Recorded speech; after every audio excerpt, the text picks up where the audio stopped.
Number 5. When the instruments of power were handed over to William Ruto, now acting president, the immediate takeover of presidential responsibility were evidenced by his exit at Harambee House. That houses the office of the president.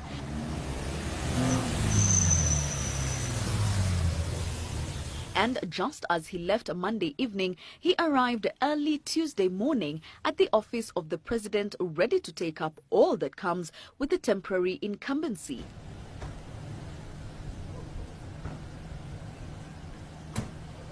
With his coat on his arm, he would emerge from this presidential limo received by his chief of staff, Marian Keitani, and would go straight into what the day's diary had in store for him.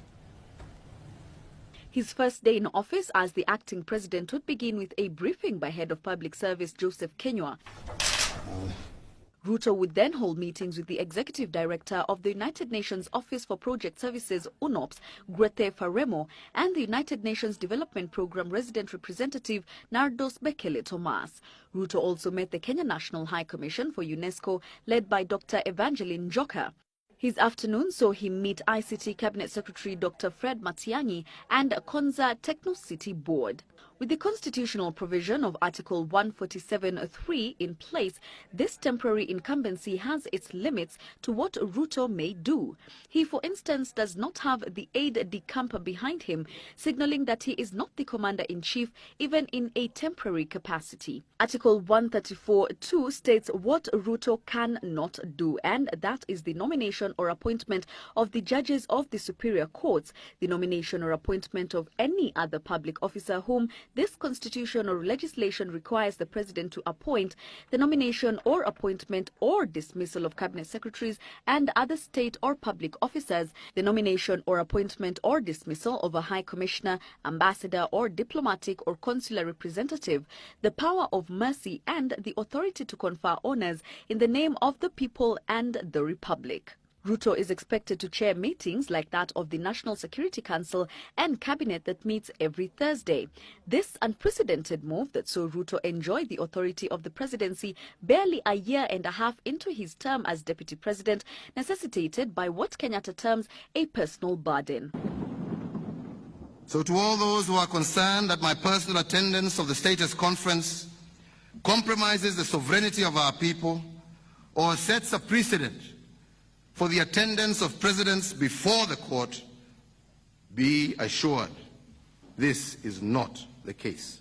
And it is this personal burden that Kenyatta had stated as so, even as he sought the presidency. The way it currently is, many Kenyans are faced with personal challenges, and I take this as a personal challenge. I'm sure that my colleagues here also have other challenges. But those challenges do not prevent one from continuing with their day-to-day job. If the people of Kenya do decide to vote for me as their president, I will be able to handle the issue of clearing my name, while at the same time ensuring that the business of government continues, our manifesto and our agenda for Kenya is implemented. And so while Ruto holds a fort, power will be reversed back to Kenyatta once he returns from The Hague. While he may be operating from an office that is directly across the road from an office he sits in almost every other day, his execution of stately duties would appear not so normal after all for a section of Kenyans. So Ruto would continue to sit at the highest office of the land amid crowds milling around Harambee House, if only to catch a glimpse of a man who, just like Kenyatta, would not shy away from stopping and saying hi, but also has to bear a burden of his own at The Hague. Jackie Maribe for The Big Question.